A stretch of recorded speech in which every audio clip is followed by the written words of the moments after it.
Hi friends, share বাজার রহস্য চ্যানেলে আপনাদের স্বাগত। আশা করি আপনারা ভালো আছেন এবং সুস্থ আছেন। ফ্রেন্ডস, নিফটি আজকে একটা টেন্ডেন্সি দেখাচ্ছিল, মনে হচ্ছিল নিফটি হয়তো একটু নিচে যাবে, গেছেও প্রায় 120-30 পয়েন্ট পর্যন্ত নিফটি নিচে চলে গেছিল। আজকের ডের ক্যান্ডেলটা যদি দেখাই, দেখুন বেশ অনেকটাই কিন্তু উপরে গেছিল, কিন্তু ফাইনালি দিনের শেষে কিন্তু উম, উপরে এসে মাত্র 9 পয়েন্ট নিচে কিন্তু ক্লোজিং দিয়েছে, যেটা কিন্তু মানে অত্যন্ত ভালো ইন্ডিকেশন। ব্যাংক নিফটি 53,578, অর্থাৎ 170 পয়েন্ট উপরে ক্লোজিং দিয়েছে। আজকে ডিআইআই এবং এফআইআই দুজনেই বাই করেছে। ডিআইআই বাই করেছে 606 কোটি, এফআইআই বাই করেছে 1286 কোটি। ঠিক আছে, ইট ইন্ডিকেটস আগামী দিনে মার্কেট হয়তো একটু উপরের দিকে যাবে। আমি অনেক আগেই বলেছি, এই র্যালি মোস্টলি আমাদের যে বাজেট ফেব্রুয়ারির 1 তারিখে হবে, তো অ্যাটলিস্ট জানুয়ারির ফার্স্ট দুটো উইক পর্যন্ত হয়তো এই র্যালি চললেও চলতে পারে। তারপরে হয়তো কোনো আবার যদি কোনো কারেকশন আসতে পারে, আবার মাঝেও আসতে পারে, সব প্রবাবিলিটি। বাট আমাদের তো সব ধরনের জিনিসের ব্যাপারে চর্চা করে রাখতে হবে, যে যার নিজেদের পজিশনকে ইন্ট্যাক্ট রাখার জন্য। এফএমসিজি কোম্পানিগুলো মানে ইতিমধ্যে তারা বলছে আমাদের ইনপুট কস্ট বেড়ে যাওয়ার কারণে আমাদের কিন্তু মার্জিন কমে যাবে। এফএমসিজি বলতে Hindustan Unilever, Godrej consumer products, Mariko ITC, tata consumer products, সবারই মিনস এই সময়ে এই যে ব্যাড নিউজটাকে ফ্লো করানো, এবং বিভিন্ন ব্রোকারেজ কিন্তু বলছে তারা কি করছে না, এদের প্রাইসকে নিচে করে দিচ্ছে, যে টার্গেট আমার নিচে। বাট এগুলো এক ধরনের স্ট্র্যাটেজি হতে পারে। এগুলো এই সেক্টর কিন্তু এভারগ্রিন সেক্টর এবং অত্যন্ত ডিফেন্সিভ সেক্টর। সুতরাং কোনো রকমের বড় সড়ো যদি ফল দেখতে পান, then that will be the opportunity to buy. যেমন ধরুন, আমি কন্টিনিউয়াসলি কিন্তু হিন্দুস্তান ইউনিলিভার আমি কিনছি, কারণ আমি একটু ওপরে আমার কিছু বিক্রিও করা ছিল। সো আমি এখন হিন্দুস্তান ইউনিলিভারকে কিন্তু আমি কন্টিনিউয়াস কিনছি, নেসলে কিনছি। আমার অত্যন্ত পছন্দের এই দুটো শেয়ার, যত নিচে যাবে তত আমি কিনতে থাকবো, বিকজ আমার এদের বিজনেসের প্রতি প্রচন্ড কনফিডেন্স আছে। হিন্দুস্তান ইউনিলিভার আবার তার ইয়েতে এসছে, খুব বেশি নিচে যাবে না, যে যতই যাই বলুক না কেন আলটিমেটলি দেখবেন এগুলো হচ্ছে সাপোর্ট লাইনে। হ্যাঁ, 2-4-5% উপর নিচে উপরে যেতে পারে, বাট এখান থেকে কত, ধরুন এরপরের যে নেক্সট স্ট্রং সাপোর্ট আছে সেটা হচ্ছে 2275-78, এখান থেকে অর্থাৎ আরো 3-4% নিচে গেলেও যেতে পারে। ঠিক আছে, but this is the time to bye. আমি বলবো এই সমস্ত শেয়ার কিনে রাখুন, আগামী 6 মাসের মধ্যে ভালো রেজাল্ট পাবেন। ফ্রেন্ডস, বাংলাদেশের যে রিসেন্ট পলিটিক্যাল আনরেস্ট, তাতে বাংলাদেশের সবচেয়ে যে ভালো বিজনেস সেটা হচ্ছে টেক্সটাইল বিজনেস, এবং টেক্সটাইল বিজনেসের অবস্থা বাংলাদেশের খুব খারাপ। অ্যাজ এ রেজাল্ট বাংলাদেশের বহু টেক্সটাইল বিজনেস গভর্নমেন্ট মানে যেগুলোতে সেভাবে বিজনেস বিক্রি করে দিতে চাইছে, কারণ ওখানকার যে লেবার মার্কেট তাদের অনেক ডিউ হয়ে গেছে, তারা সেখানটাতে প্রচন্ড পরিমাণে চিৎকার চেঁচামেচি করছে। বাট সেটা মূল বক্তব্য না, বক্তব্য হচ্ছে এই টেক্সটাইল মার্কেট বাংলাদেশের খারাপ হয়ে যাওয়ার জন্য অ্যাডভান্টেজ কিন্তু নিচ্ছে ইন্ডিয়া, এবং বিশেষ করে ইন্ডিয়ার টেক্সটাইল হাব সাজেস ত্রিপুরা অনেক বেশি এর জন্য কিন্তু গ্লোবাল ব্র্যান্ড হিসেবে কিন্তু উঠে আসার চেষ্টা করছে। প্রসঙ্গত বলে রাখি, আমরা টেক্সটাইল ইন্ডাস্ট্রিতে ওয়ার্ল্ডের থার্ড, অর্থাৎ ইউএসএ প্রায় 351.35 বিলিয়ন, চায়না 313.82 বিলিয়ন, তারপরেই কিন্তু আমরা। ফ্রেন্ডস, দেখুন এই ব্যাপারে একটা মজার কথা বলি। একটা শেয়ার আমি দীর্ঘদিন ধরে রেখেছিলাম, দীর্ঘদিন, 2 বছর, এবং আমার অন্যান্য যে সমস্ত আত্মীয় স্বজনের অ্যাকাউন্টে কিন্তু এটা ধরা আছে।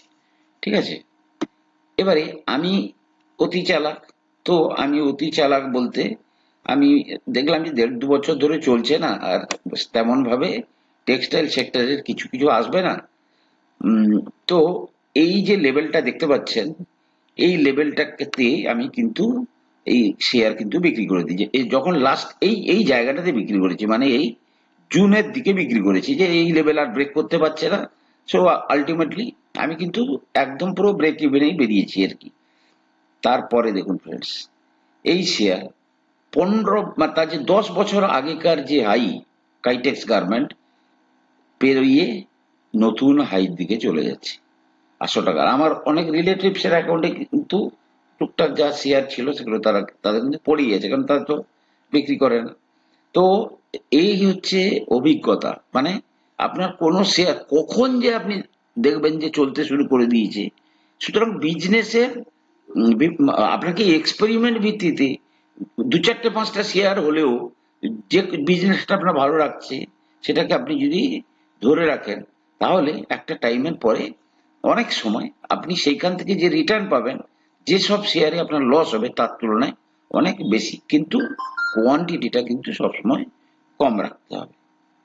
ঠিক আছে ফ্রেন্ডস, টাটা গ্রুপের যে চেয়ারম্যান উনি বলেছেন যে আমাদের জেনারেশন, ট্রান্সমিশন এবং distribution of electricity plus renewable energy, ঠিক আছে, stock is in focus after management expect to reach net profit of 10,000 crore।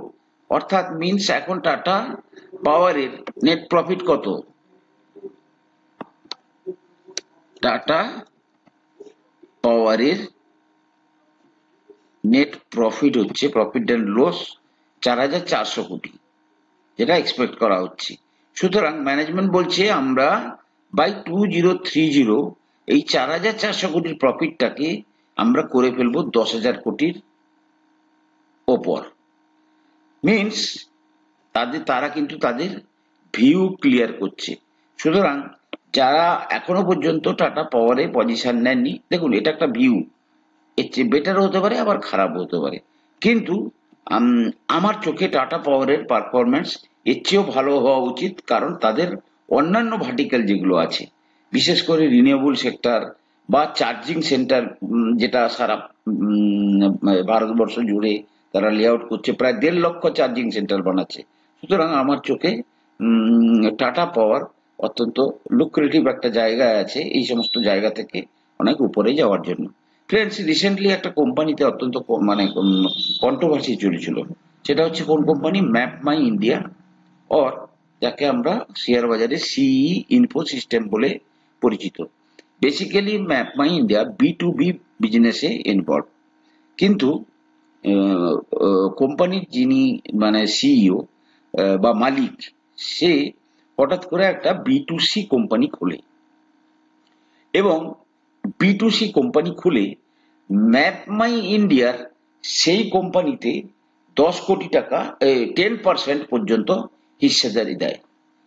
Plus মিডিয়াতে যেটা বেরোয় যে প্রায় 37 crore মতো সে কিন্তু এই ম্যাপ মাই ইন্ডিয়ার কাছ থেকে লোন নিচ্ছে, যার ফলে ম্যাপ মাই ইন্ডিয়া কিন্তু রাতারাতি কিন্তু এই ধরনের ডিসিশনের জন্য শেয়ার কিন্তু প্রায় 20%-এর কাছাকাছি ক্র্যাশ করে যায়।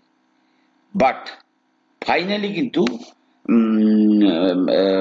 পরের দিন তারা এই ডিসিশনটা থেকে বেরিয়ে আসে, এবং বর্তমান যেটা শোনা যাচ্ছে যে ম্যাপ মাই ইন্ডিয়া যে B2B বিজনেসে আছে, তারা সেই B2B বিজনেসে থাকবে, B2C বিজনেসে তারা যাবে না। তো সেই ব্যাপারে B2B এবং B2C নিয়ে আপনাদের অনেকের মধ্যে হয়তো আইডিয়া ক্লিয়ার নাও থাকতে পারে।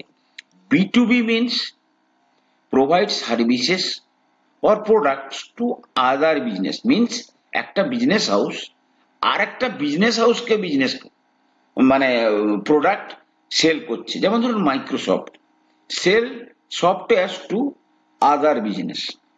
আবার B2C মানে sell products or services directly to end consumer. যেমন ধরুন অ্যামাজন, আপনি একদম পুরো কাস্টমার লেভেলে যেখানে সাপোর্ট পান। জাস্ট আপনাদের ধারণাটাকে ক্লিয়ার করার জন্য কথাটা বললাম। ফ্রেন্ডস, আজকে আমরা একটা শেয়ার নিয়ে চর্চা করব, প্যারামাউন্ট কমিউনিকেশন। অত্যন্ত ছোট্ট কোম্পানি, এবং সস্তা ভ্যালুয়েশন আছে, ঠিক আছে। এবং কোম্পানিটা করে কি, প্যারামাউন্ট কমিউনিকেশন বেসিক্যালি এরা বিভিন্ন টাইপের কেবল তৈরি করে।